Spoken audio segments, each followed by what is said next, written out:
Hi, this is Ken and Michelle Bass. And you're listening to the Resilient Parenting Podcast.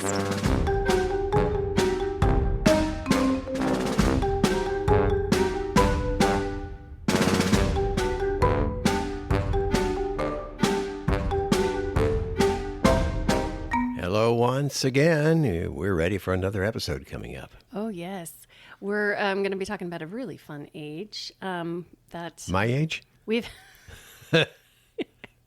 No, I was upper... No, you said that so solidly. Well, for half firmly. a second, I was thinking, could I try to divide this number into how old you are and then say that it would be... Yeah, I decided... That was math. That's hard math. that was too much on the spot. But yeah, no, I'm excited. This is part five of a 6-part series. So we're excited to introduce the fabulous, well, actually, I can't remember what they were called. I guess we're going to have to listen to the episode to find out Okay. what it was, right? Yeah, let's do it.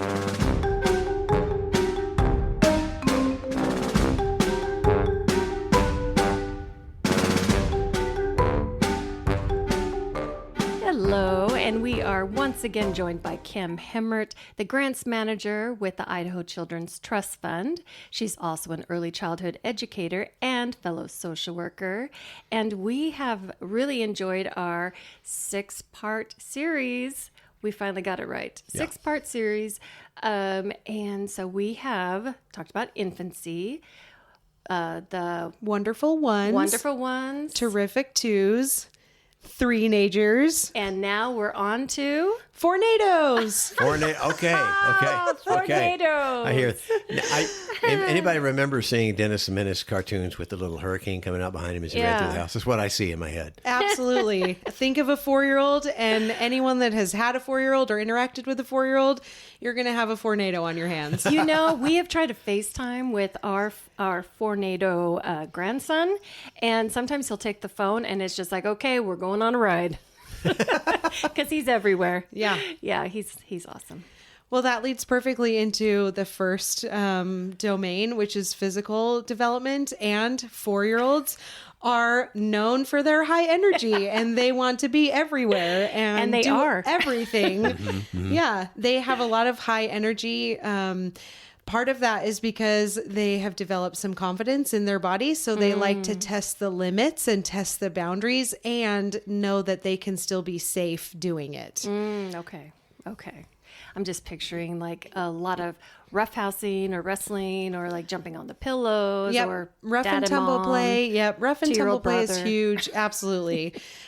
Full body contact, jumping off the couches, jumping onto the cushions, jumping on the bed.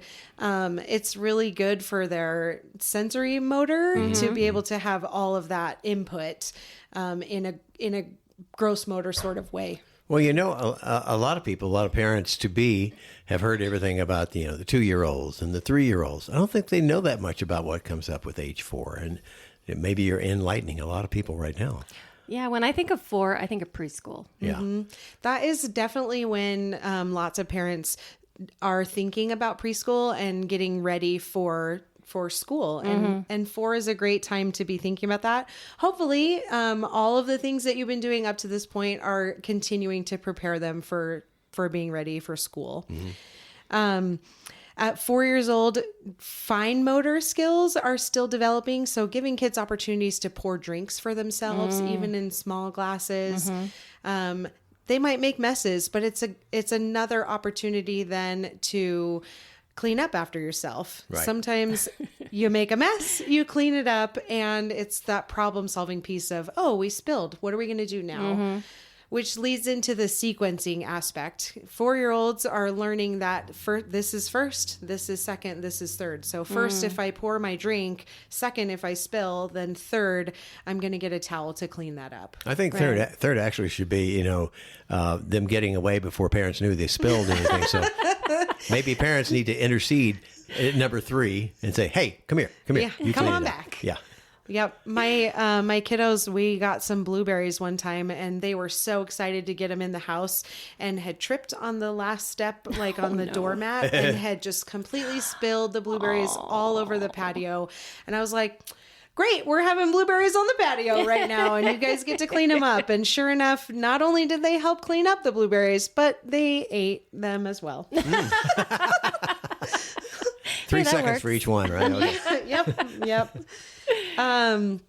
Oral hygiene is another really important thing at age 4 because they're getting more teeth and making sure those patterns are in place. So having regular brushing times in the morning, at night, having a dentist, a family dentist, so that you're getting regular checkups, and just making sure that they're having good oral health. Oral health is good.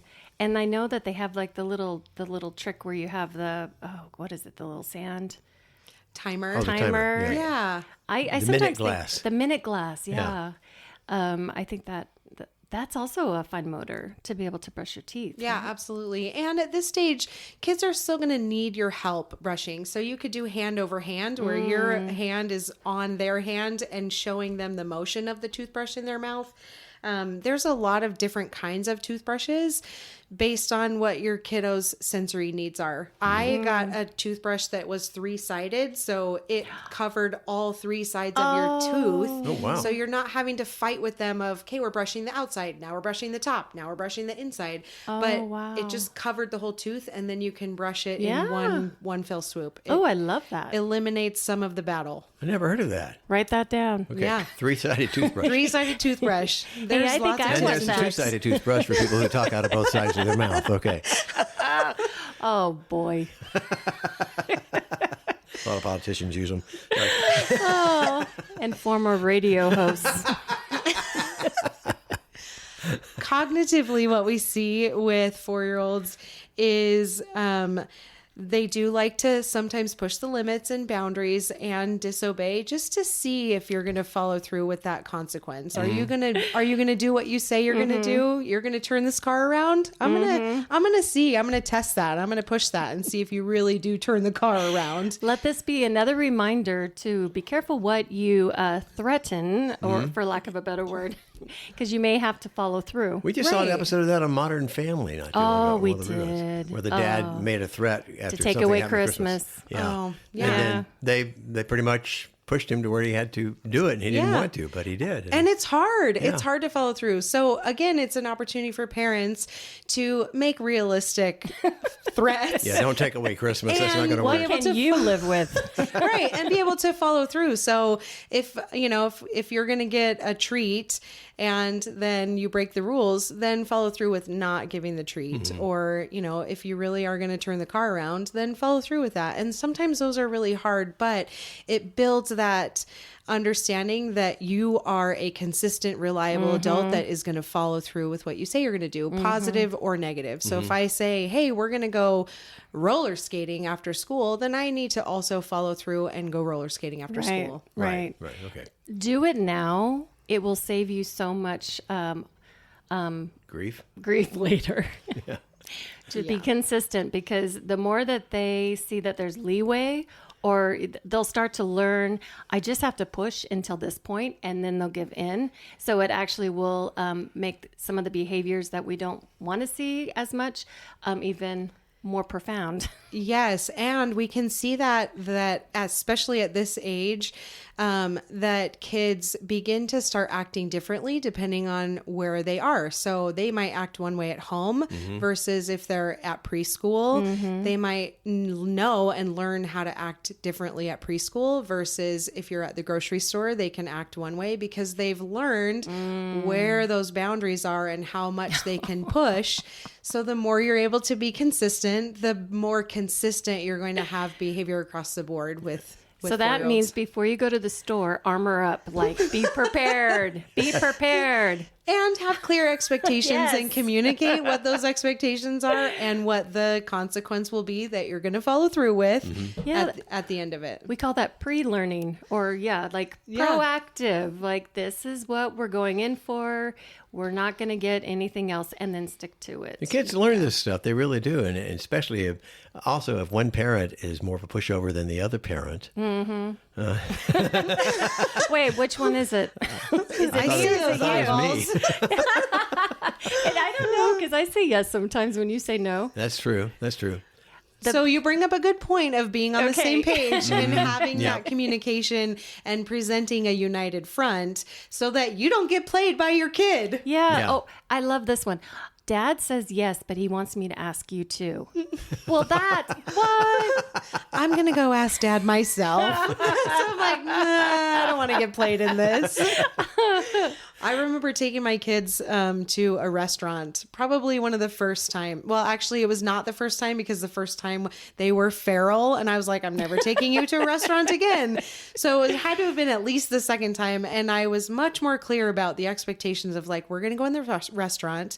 You're going to sit. You're going to stay sitting on your chair. We're not going to climb under the table. We're not going to climb on the table. We're going to stay in the chair. We're going to have our hands on the table, or we're going to have our hands to ourselves, making clear what the expectation is of like, we're going to use our walking feet. We're going to use our inside voices so that they also have an understanding because they're not socialized. This is the first experience for them as well. So they need to know what the social expectations are for whatever the environment is, especially when you're introducing a new environment to kiddos. Right. Mm-hmm. Right. Okay. I think, that's definitely important. Okay. Yeah. I've experienced kids in restaurants that were not given that talk. Yeah. It's never too late. Make those expectations clear up front. Cognitively, kids at this age are starting to understand the difference between fantasy and reality. So they like to play pretend. They might be superheroes. They might be monsters. They might be, whatever those fantasy things are. And you'll also find that some of the things they love today, they will hate tomorrow. And some of the things they hate today are now their best friend tomorrow. And you're like, what? How did this happen? I thought this was a good thing. And now they're like, no, I hate that. I never want to touch that. I never want to play with that. Nothing ever. Then it just flip flops. So as a parent, being flexible with those changes of, okay, today it's your favorite. We're going to roll with that. Okay, today it's not your favorite. We're going to roll with that. That happens a lot with food too, right? It happens with food. It happens with favorite toys. It happens with friends. Now you're my favorite friend. Now we're not friends anymore. So just being flexible as a parent of what is today's favorite and knowing that will change over time. Gotcha. Socially, emotionally, 4-year-olds are learning to develop empathy and be able to recognize other peers' emotions. So if they see a friend that's sad or crying, they may offer to give them a hug, or they may offer to just ask them what's wrong. And those are skills. Those are soft skills that can be modeled from caregiver interaction or other adult interaction. Helping kids to see like, oh, I can see that Billy is crying. I bet it sounds like, or it looks like he's sad. Let's go ask him what happened or what's wrong, or how can we be kind and loving and supportive. So helping to teach kids empathy, that their world exists beyond themselves. So this isn't something you're just born with. This is not something you were born with. Empathy is a learned skill, and it's practiced and demonstrated and modeled by the caregivers around you. Yes. So for kids that you may have in your home that maybe come from hard places or have a trauma history, empathy may be something that they need to practice and model regardless of the age, because maybe around this stage, like we're talking about, they didn't have that modeling. Yeah, especially if they haven't had those experiences. As a caregiver, one of the best ways to be able to do that is to demonstrate that in a really big, exaggerated way so that it becomes more obvious. So I'm like, oh my gosh, Sally's crying. Sally must be sad. Let's see if Sally wants a hug, so that the kids can put those pieces together. Like, crying means sad, means, there needs to be some comfort. And you can see those swings in emotions, even in kiddos at this stage that have experienced adversity or trauma, and kids that haven't, as the caregiver, to help those kids co-regulate their own emotions and being able to do it with them of like, wow, I can see that you are really happy and excited about this Lego creation that you just did. I want to be able to celebrate with you. So again, they're putting that behavior and that action with those language skills in that social emotional context. Wonderful. Empathy is such an important thing. Empathy is a lifelong developing characteristic. Yes. For sure. As far as language skills goes, this is another, you had mentioned preschool, and this is where we want to really emphasize and hone in on some of those preschool skills. So practicing those letter sounds, practicing reading every night, making those routines regular so that kids have those positive experiences of knowing that you're going to follow through. And every night at bedtime, the routine is we're going to read a story together. We're going to brush our teeth together. We're going to sit down and snuggle together. And then that can also make sometimes bedtime routine. Sometimes it can help make bedtime transitions easier when there is a very structured routine that they have something to look forward to and they know what's coming. Thanks for saying sometimes. There's always an exception. Yes, and kiddos that have experienced adversity and trauma approach the world differently, and they have different experiences that influence their overall demeanor. I mean, we all come with our own personality and our temperament, and some kids may need a little extra support, and so having that routine and structure is really helpful for kiddos. Routine and structure basically equal comfort, right? Yeah, it creates a safe an environment, safe with the caregiver. Again, following through with what you say you're going to do. Right. Okay. And be present in those moments. I just think about like so many times when our kids were younger, we didn't have like the phone distraction and all that, but just like to be present, and those moments, I can still remember them and I just treasure them. So really like put the phone down, go in and really just have that quality time. Yeah. 'Cause that's what they want and need. Kids definitely want your quality time. Well, are there any resources for, we talked about preschool, and not everyone like our kids live in DC and there's free preschool. We don't have that here in Idaho. So are there resources for families that would like to get them in preschool? I would say absolutely yes. Head Start is a great resource for preschool age kiddos. And I know that there are many in-home preschool programs and center-based preschool programs.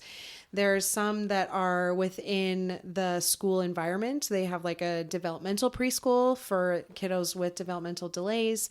Okay. And we could definitely add some resources for those looking for preschool programs. Okay.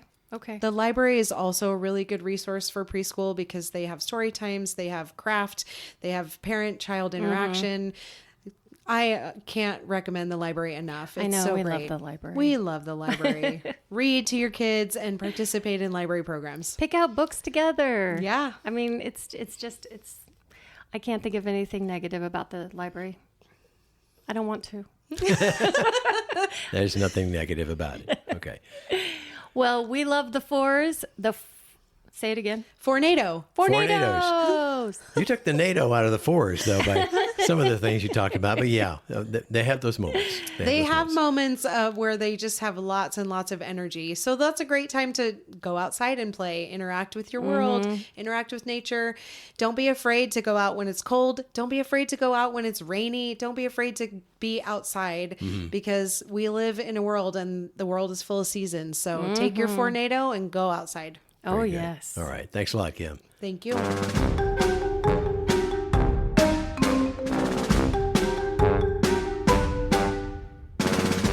This podcast is brought to you by the Idaho Children's Trust Fund.